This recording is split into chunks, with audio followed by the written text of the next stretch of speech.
नमस्कार, बहुत स्वागत है आपका खबर दिन भर। आप देख रहे हैं, मैं हूं आपके साथ ऋतु ज्ञानवानी। सबसे पहले बात छिंदवाड़ा की। सीएम शिवराज ने बड़ा बयान दिया है। कमलनाथ को लेकर सीएम शिवराज ने बड़ा बयान दिया। छिंदवाड़ा से करेंगे कांग्रेस की राजनीति का अंत, कमलनाथ की राजनीति का अंत करेंगे। छिंदवाड़ा से बीजेपी कार्यकर्ताओं से बोले सीएम शिवराज। कमलनाथ और कांग्रेस पर जमकर हमला बोला उन्होंने। अमित शाह के दौरे का जायजा लेने छिंदवाड़ा गए थे सीएम।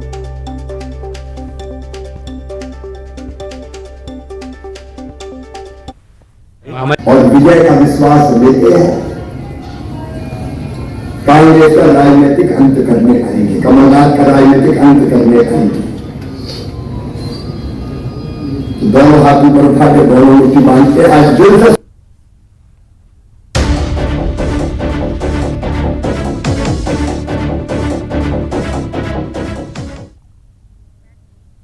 मुंबई में बागेश्वर धाम प्रमुख धीरेन्द्र शास्त्री का दिव्य दरबार शुरू हो चुका है। इससे पहले बॉम्बे हाईकोर्ट ने कार्यक्रम को रोकने की याचिका को खारिज कर दिया। याचिकाकर्ता नितिन सातपुते ने कार्यक्रम को रोकने के लिए याचिका लगाई थी। कोर्ट ने माना कि याचिका केवल प्रचार पाने के मकसद से लाई गई थी। कार्यक्रम स्थल पर बड़ी संख्या में श्रद्धालु पहुंचे। इस दौरान थोड़ी धक्का मुक्की भी हुई। इस दौरान कुछ लोगों को चोट आई, लेकिन अब वहां सब कुछ सामान्य है और धीरेन्द्र शास्त्री का कार्यक्रम जारी है। सनातन धर्म के लिए जय श्री राम।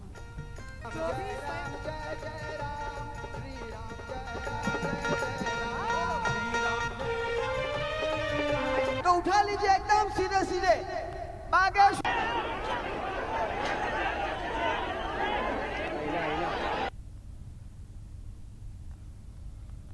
समय में हमारा बाबा जी का दिव्य दरबार शुरू होगा। उसके पहले सभी लोगों को एक बार सनातन धर्म के लिए जय श्री राम।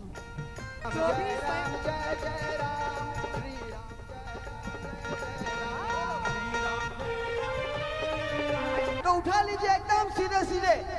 बागेश्वर धाम की कहता है ये परिंदा अभी उड़ान बाकी है, मुंबई नहीं है मंजिल मेरी, मुंबई नहीं है मंजिल मेरी, अभी पूरा हिंदुस्तान बाकी है। कहता है ये परिंदा अभी उड़ान बाकी है, मुंबई नहीं है मंजिल मेरी, मुंबई नहीं है मंजिल मेरी, अभी पूरा हिंदुस्तान बाकी। कहता है ये परिंदा अभी उड़ान बाकी है, मुंबई नहीं है मंजिल मेरी, मुंबई नहीं है मंजिल मेरी, अभी पूरा हिंदुस्तान बाकी है।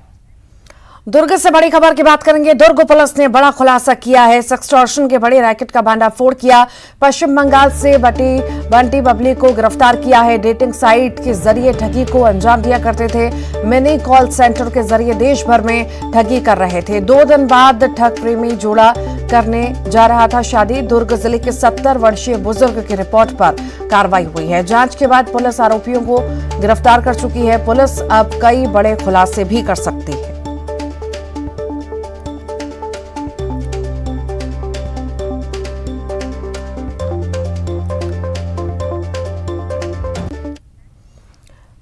रायपुर से बड़ी खबर की बात करेंगे। सीएम भूपेश बघेल का दौरा है। कल कांकेर और बिलासपुर का दौरा करेंगे। कांकेर में कोसरिया मरार समाज का महासम्मेलन है। महासम्मेलन में सीएम शामिल होंगे। रायपुर के बूढ़ापारा इंडोर स्टेडियम में कार्यक्रम का आयोजन है। छत्तीसगढ़ झेरिया गड़रिया धनकर समाज के वार्षिक अधिवेशन में भी शामिल होंगे।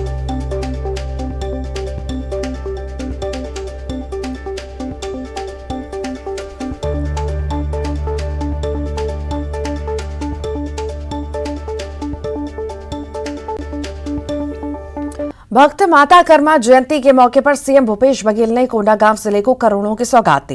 अपने निवास कार्यालय से सीएम कोंडागांव जिले के बांसकोट में आयोजित भक्त माता कर्मा जयंती और मुख्यमंत्री कन्या विवाह कार्यक्रम में शामिल हुए।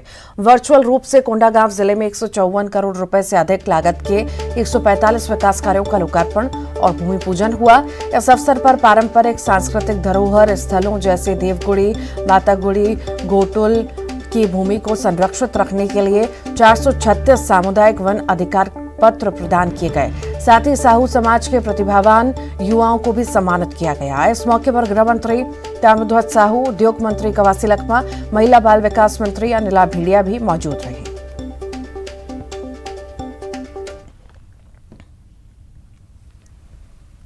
मुख्यमंत्री भूपेश बघेल आज शाम राजधानी रायपुर के कृष्णा नगर टिकरापारा स्थित कर्मा धाम पहुंचे और वहां साहू समाज द्वारा आयोजित कर्मा जयंती समारोह और सामूहिक आदर्श विवाह में शामिल हुए।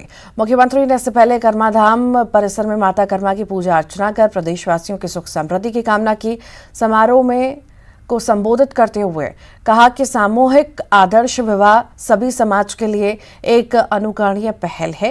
उन्होंने कहा कि पहले से चली आ रही अच्छी परंपराओं को आगे बढ़ाने के साथ साथ अच्छी और नई परंपराओं को अपनाने से समाज तेजी से आगे बढ़ता है। इसके लिए समाज को संगठित होना जरूरी है। कर्मा जयंती के अवसर में पूरे छत्तीसगढ़ में बहुत हर्षोल्लास के साथ भक्त माता कर्मा के जयंती हम सब मनाते हैं। बहुत बृहद कार्यक्रम रही से सुबह से लेके शाम तक के, लेकिन इंद्रदेव ये वर वधु मल्ल आशीर्वाद देवर बेहनियल पानी गिरा था। वहाँ कोंडागांव जिला में 101 जोड़ा के वो मल्ल वीडियो कॉन्फ्रेंसिंग के माध्यम से वो मल्ल बधाई दें, आशीर्वाद दें। उकर बाद दतान में वहाँ 27 जोड़ा के वहाँ वीडियो कॉन्फ्रेंसिंग से आशीर्वाद दें। बालोद जिला में ततेक पानी गिर के सब पंडाल उंडाल सब उड़ा गए, लेकिन वहाँ हम शुभकामना भेज दें। और यहाँ अभी 22 जोड़ा के शादी हुए, खूब आशीर्वाद प्रत्यक्ष रूप से यहाँ आके आप मन के शादी में शरीक होने के अवसर मिली। बहुत बधाई। प्रदेश में हिंदू स्वाभिमान जागरण संत पदयात्रा निकाली गई, जिसका कल राजधानी रायपुर में समापन होगा। राज्य के अलग अलग हिस्सों से पदयात्रा कर साधु संत रायपुर पहुंच रहे हैं। रायपुर में बड़े स्तर पर संत समागम होगा। कल राजधानी के रावण भाटा में विराट संकल्प धर्मसभा का आयोजन होगा। विश्व हिंदू परिषद के केंद्रीय समन्वय राजेश तिवारी ने कहा कि प्रदेश में गौ माता की रक्षा धर्मांतरण रोकने के लिए कल सभा का आयोजन किया जाएगा। पदयात्रा के संयोजक चंद्रशेखर वर्मा ने कहा कि धर्म परिवर्तन करने वाले लोग चर्च जाते हैं और बस्तर के 411 गांव में चर्च है। 10 साल पहले वहां एक भी अनुयायी नहीं थे, लेकिन आज प्रार्थना सभा में जाने वालों की संख्या बढ़ी और हिंदू समाज की संख्या कम हुई। उन्होंने सेवा के नाम पर लोगों को बरगलाने का आरोप लगाया। परमात्मा नंद जी महाराज ने कहा कि प्रत्येक संत को झोपड़ी तक पहुंचाना चाहिए। हिंदू राष्ट्र को लेकर सभी जनता साथ है। लोग जनसंख्या बढ़ाना चाहते हैं, लेकिन हम ऐसा होने नहीं देंगे। रोहिंग्यों को बचाया जा रहा है, बांग्लादेशियों को बसाया जा रहा है। एक संत को ऐसे झोपड़ी में गिरी कंदराओं में जा करके और उनको दर्शन देना चाहिए। वो प्यासे बैठे हैं। और हम तो एक बात और करना चाहते हैं आपसे, इसी माध्यम जो मेरा अनुभव है, आपने कहा ना उत्साह, जहां जहां मैंने ये गीत कहलाया, सीताराम सीताराम सीताराम सीताराम भारत देशम हिंदू राष्ट्रम, सबने कहा मैं भी बोलूं हिंदू राष्ट्रम, तुम भी बोलो हिंदू राष्ट्रम, सब मिल बोलो, विश्व बोले, ब्रह्मांड बोले, सब बोलते थे हिंदू राष्ट्र। तो इस बात पर पूरा जनता एक साथ है। और मैं ये कहना चाहता हूँ कि हम शायद फिर से जल्दी योजना बनाएं। मैं इसके माध्यम से, आप सभी बैठे हैं, विश्व हिंदू परिषद संगठन भी बैठा है, जल्दी योजना बनाएंगे। पद यात्रा नहीं करेंगे, वाहन में जाएंगे, गिरी कंदरा जहाँ दूर कोई हिंदू बैठा है उसके पास हम जाएंगे और उसको जगाएंगे। सूडान के पूर्व राजदूत दीपक वोरा भिलाई पहुंचे, जहां उन्होंने न्यूज 18 से खास बातचीत की। उन्होंने न्यूज 18 से कहा कि भारत 2047 तक दुनिया की सबसे बड़ी अर्थव्यवस्था हो जाएगा। आज कोई भी ऐसी चीज नहीं है जिसे भारत नहीं बना रहा। भारत में हर 15 मिनट में 1 किलोमीटर हाईवे बन रहा है। सेमी और हाई स्पीड ट्रेनें चल रही हैं। उन्होंने पाकिस्तान और चीन पर हमला कर बोलते हुए कहा कि ये दोनों देशों में अब ये न सोचें कि हमें धमकाएंगे। ऐसा करने की कोशिश भी की तो उन्हें भारत माकूल जवाब देगा। भारत के पूर्व राजदूत दीपक वोरा जी हमारे बीच में है। सबसे पहली बात, ये आप राजदूत रहे हैं, अंतर्राष्ट्रीय स्तर पर घूमे, आज भारत को कैसा देखते हैं सर? कि किस विश्व के पटल में यदि अपन बात करें तो विश्व के पटल में कैसा है भारत? यहाँ तक कि हाल ही में मैंने सुना था कि इटली की जो प्रधानमंत्री महिला हैं, उनका नाम ग्लोरिया मेलोनी है, तो वो कह रही थी कि आज विश्व में सबसे ज़्यादा छवि प्रधानमंत्री नरेंद्र मोदी की है, the most popular leader in the world. मुझे बड़ा अच्छा लगा ये सुन के। आज तो भारत की छवि बिल्कुल टॉप पर है, यहाँ तक कि अभी हाल ही में जी के नेताओं से बातचीत की कि उन लोगों को पता नहीं है कि G20 क्या है, और जिनको पता भी है, इन विकासशील देशों की आवाज़ वहाँ तक पहुँचती नहीं है। पीएम साहब ने कहा कि हम आपके राजदूत बनेंगे, बताओ आप क्या चाहते हैं। तो उन्होंने बताया, कुछ कुछ कहा, और उसके बाद कई लीडर्स, खासतौर से वो 3 देश जहाँ पे मैं विशेष सलाहकार हूँ, उन्होंने कहा कि भाई हमने भारत को चुन लिया है, अब भारत हमारा डेवलपमेंट पार्टनर होगा। तो हम फिर वो पुराना इश्तिहार जो होता था, मैंने वही कहा, यही है right choice baby. Sir, Bharat की आर्थिक नीति को कैसा देखते हैं सर, अंतर्राष्ट्रीय स्तर पर किस तरह देखते हैं? आप खुद ही अनुमान लगा लीजिएगा। ट्रिलियन में 12 शून्य होते हैं। पहले $1 ट्रिलियन इकोनॉमी बनने के लिए हमें 60 साल लगे थे, 60 ईयर्स, 1 ट्रिलियन पहुंचने में। दूसरे ट्रिलियन तक 10 साल, तीसरे ट्रिलियन तक 5 साल, हम चौथे ट्रिलियन तक पहुंच चुके हैं 2.5 साल में। 2023 में हम 4 ट्रिलियन से आगे निकल जाएंगे, बहुत जल्दी आंकड़े आ जाएंगे, और फिर 5वें ट्रिलियन तक पहुंचने में हमें 2 साल लगेंगे। 2025 तक हम $5 ट्रिलियन इकोनॉमी हो जाएगी। ये मैं नहीं कह रहा, अंतर्राष्ट्रीय इकोनॉमिस्ट ये कहते हैं, अर्थशास्त्री ये कहते हैं। अंतर्राष्ट्रीय स्तर पर जिस तरह से है कि भारत का डंका बजा है, संबंध भी सुधरे हैं बहुत से, लेकिन पाकिस्तान, चाइना जैसे नाम जब आते हैं तो कहीं ना कहीं थोड़ा सा रह जाता है कि क्या, किस तरह से अभी अपने आप को ये मुसलमानों का मसीहा बताते हैं। पाकिस्तान मुसलमान कौम के हम बहुत बड़े रक्षक हैं, और इनका सबसे मजबूत दोस्त वो देश है जिसने मानव इतिहास में सबसे ज़्यादा जुल्म किए हैं मुसलमानों पर। 20 लाख उइगुर मुसलमानों को बंद कर रखा है कंसंट्रेशन कैंप्स में। तो ये दोस्ती कैसी है? एक देश जो हर चीज़ में इंशाअल्लाह कहता है, और दूसरा देश जो कहता है कि अल्लाह तो है ही नहीं, वो तो जीवित ही नहीं है। ये दोस्ती सिर्फ जो कहते हैं हम, ये मैरिज ऑफ इनकन्वीनियंस है, ये टूट जाएगी शादी बहुत जल्दी। चीन की समस्या ये है, हमेशा से वो समझता रहा है कि एशिया का शहंशाह मैं हूँ, भारत को तो कुछ नहीं समझता था, खासतौर 62 की लड़ाई के बाद।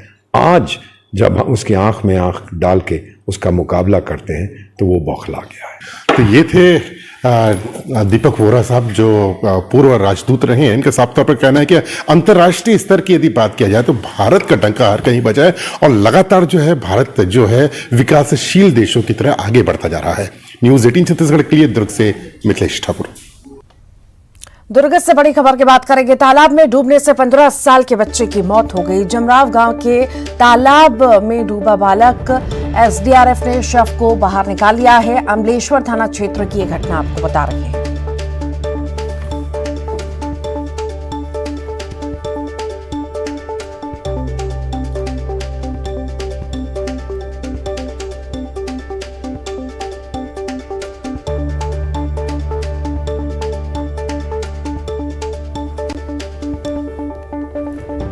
दुर्ग के भिलाई में इन दिनों कुत्तों ने आतंक फैला रखा है। शहर के गली मोहल्ले से गुजरने वाले लोग खौफ में रहते हैं। गया नगर रोड में एक कुत्ते ने एक के बाद एक करके 12 लोगों को अपना शिकार बनाया। इनमें अधिकांश बच्चे शामिल हैं। इस घटना के बाद से पूरे मोहल्ले में दहशत का माहौल है। घटना की जानकारी मिलने के बाद नगर निगम प्रशासन ने कुत्ते को पकड़ लिया है, लेकिन बावजूद ग्रामीणों में डर का माहौल है।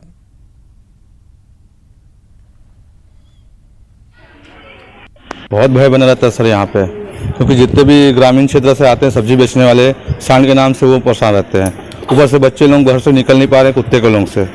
कितना डर लगता है कुत्तों से? बहुत ज्यादा। और जब से काटा तब से आपको कितना डर लगा? हाँ, बहुत ज्यादा लगा थे, एकदम परेशान हो गए।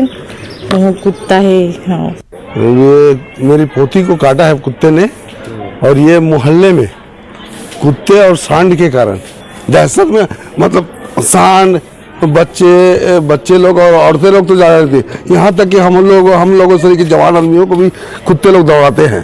तो आप रात को और दिन में भी कुत्तों का आतंक इतना हो गया है कि अब लोगों को दौड़ाने लगे हैं। हमारे गया नगर में तो बहुत हद हो गई। 1 दर्जन लोगों को एक ही दिन में 2 घंटे के अंतराल में 1 दर्जन लोगों को काट दिया। इसमें छोटे बच्चे भी थे जो स्कूल से निकल रहे थे, और बड़े भी थे। इस तरह से कुत्तों के काटने से जरा भयंकर आतंक है। रायपुर से बड़ी खबर की बात करते हैं। दुल्हा दुल्हन का ये पूरा मामला है। पुलिस ने अब जांच की दिशा बदल दी है। नए सिरे से पुलिस अब पूछताछ करेगी। जांच में नार्को टेस्ट की भी मदद ली जा सकती है। दुल्हन के परिजनों ने इसकी मांग की है। दुल्हन के परिजनों ने कल थाने का घेराव भी किया था। 21 फरवरी को दोनों की संदिग्ध लाश मिली थी। अब इसी मामले में जांच पड़ताल अलग से होगी।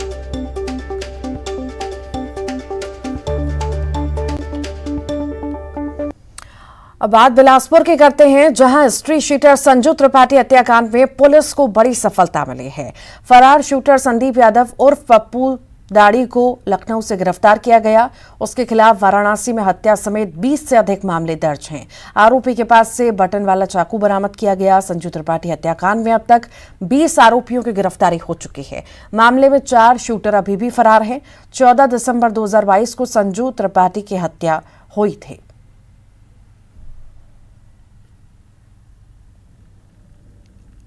ओवर ब्रिज है, वहाँ पर एक गोलीकांड हुआ था जिसमें संजू त्रिपाठी उर्फ प्राणनाथ त्रिपाठी की शाम लगभग 4 सवा 4 बजे के बीच गोली मारकर हत्या कर दी गई थी। इस मामले में अभी तक 20 आरोपी पकड़ा जा चुके हैं और उसमें उनके परिजन जो हैं पकड़ा है। इसी तारतम्य में पुलिस को विवेचना में पता चला था कि यूपी के 5 शूटर इस घटनाक्रम में शामिल थे, जिसमें से एक जो शूटर पूर्व में पकड़ा गया है और ये दूसरा जो है संदीप यादव उर्फ पप्पू दाढ़ी, इसको सूचना मिली थी तो यहाँ से विशेष टीम रवाना किया गया था, जिन्होंने उत्तर प्रदेश के समन्वय के स्थापित करके इसको गिरफ्तार किया है। दुर्ग में महादेव ऑनलाइन सट्टे के खिलाफ पुलिस ने एक और बड़ी कार्रवाई की। महादेव ऐप में युवाओं की भर्ती करने और अकाउंट खुलवाने वाले 3 लोगों को पुलिस ने गिरफ्तार किया। पुलिस ने करोड़ों के लेन देन का खुलासा किया। आरोपियों के पास से कई मोबाइल, चेकबुक, एटीएम जब्त किए गए हैं। मामले का एक आरोपी फरार है। दुर्ग एसपी अभिषेक पल्लव ने इसका खुलासा किया है। महादेव ऑनलाइन सट्टे का तार दुबई से भी जुड़ा होना बताया जा रहा है।